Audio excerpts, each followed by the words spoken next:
लेकिन पीछे पीछे त्रिपुरारी ने दौड़ लगाई।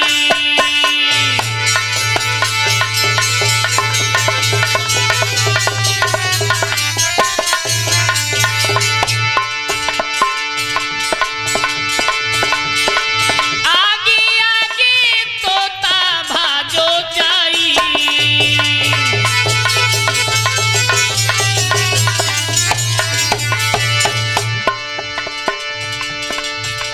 महाराज शरण जाय मिली है कहीं नाई। अब कैसे करिए ओ भैया, अब कैसे करिए हो दादा। मन में सोचने लगे बिचारी।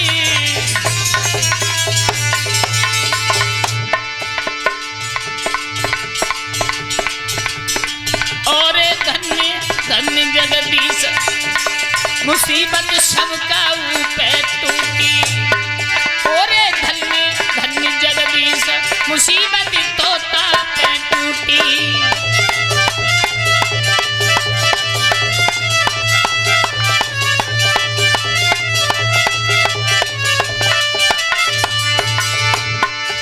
अरे तोता पे टूटी, मुसीबत सोना पे टूटी। ओरे धन्य धन्य जगदीश, मुसीबत तोता पे टूटी।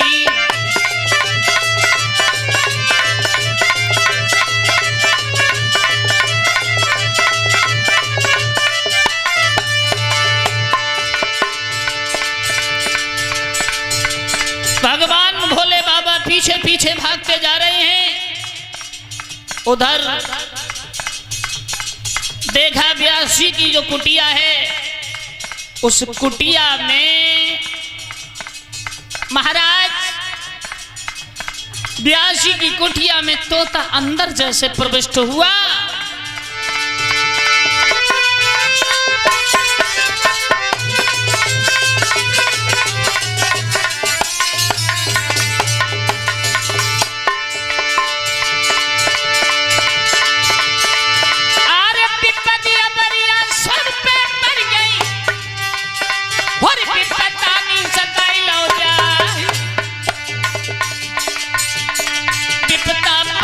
शिव शंकर पे जब भस्मासुर पड़ो पिछाड़।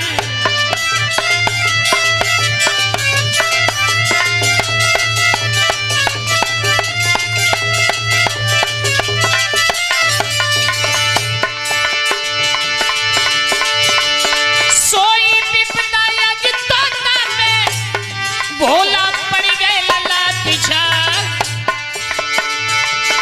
होनहार जो हुई के रही है, जो विधना ने लिखी लीलार।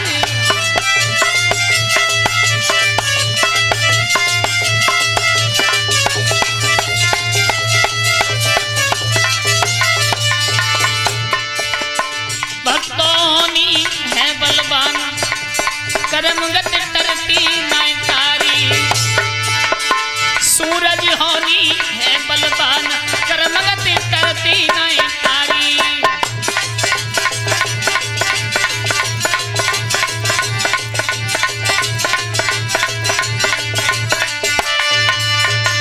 आज भगवान भोले बाबा पीछे पीछे भागते जा रहे हैं। देखा तोता व्यास जी की कुटिया में जिस समय प्रवेश किया है, व्यास जी की कुटिया में जैसे तोता ने प्रवेश किया, सज्जनों व्यास जी की कुटिया में तोता ने प्रवेश किया। भगवान भोले बाबा ने व्यास जी से कहा, तुम्हारी कुटिया में हमारा चोर है। जवाब दिया क्या? हाँ चोर, हाँ। मेरे भैया व्यास जी ने कहा, मेरी कुटिया में कोई चोर नहीं आया। उसी समय भगवान भोले बाबा कुटिया के अंदर प्रवेश किया। जाओ और देखते हैं बाबू, लेकिन कहीं तोता नजर नहीं आया। जब तोता कहीं नजर नहीं आया है, 12 साल की समाधि दरवाजे पर भोलेनाथ ने लगाई। जिस समय 12 वर्ष की समाधि भूतनाथ ने लगाई है, 12 वर्ष के बाद लौट के कैलाश की ओर चले गए। सूत जी महाराज कह रहे हैं, हे सौनक ऋषियों, उसी समय 2 वर्ष और व्यतीत किए। महारानी चेटिका की कोख से एक 14 वर्ष के बाद बहुत सुंदर बालक के रूप में उत्पन्न हुए हैं। 12 साल मैया की कोख में रहने के बाद भी मां को सुख ही सुख दिया। उस पुत्र को पैदा होने के बाद उसका नाम व्यास जी ने सुखदेव रखा है। बोलिए सुखदेव भगवान की जय।